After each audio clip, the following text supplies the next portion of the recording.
ذرا ویڈیو دیکھیے گا.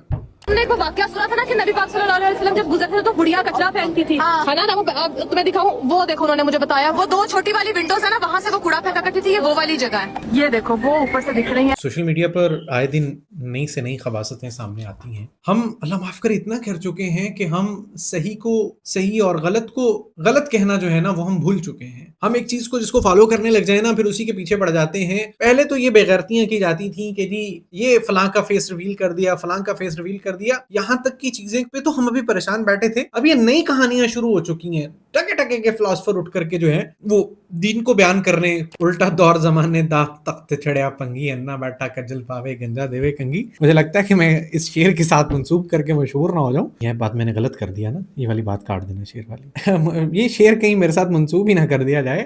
یار بات یہ ہے, کیا عقل اس بات کو امیجن کرتی ہے کہ 14 منزلہ بلڈنگ کے اوپر آپ اس پوائنٹ کو یوں کر کے نومینیٹ کر رہے ہیں کہ فار ایگزامپل میں ریکارڈنگ کر رہا ہوں, سامنے میرا کیمرہ مین بیٹھا ہوا. تو اس یقین کے ساتھ اس واقعے کی طرف اشارہ کیا جا رہا ہے. وہ واقعہ بہت سارے علماء کا کہنا یہ ہے کہ حدیث کی کتابوں میں نہیں ملتا. خیر یہ ایک الگ بحث ہے, میں اس میں جانا ہی نہیں چاہ رہا. میں تو اس بات پہ وہ کر رہا ہوں کہ آپ کس اعتماد کے ساتھ وہ اپنی 5ویں کلاس کی پڑھی ہوئی بات کو یہاں بتا رہے ہیں کہ وہ جو سوراخ ہیں وہاں سے پھینکا کرتی تھی. اور یار خدا کا خوف کر لو یار بھائی, اپنے بچوں کو بچائیے. جو آپ کے بچے سوشل میڈیا یوز کر رہے ہیں نا, وہ دیکھیں کہ لوگ ان کو دکھا کیا رہے ہیں. آپ اس کو بھی ذرا تھوڑا سا سکریننگ اس کی بھی کریں.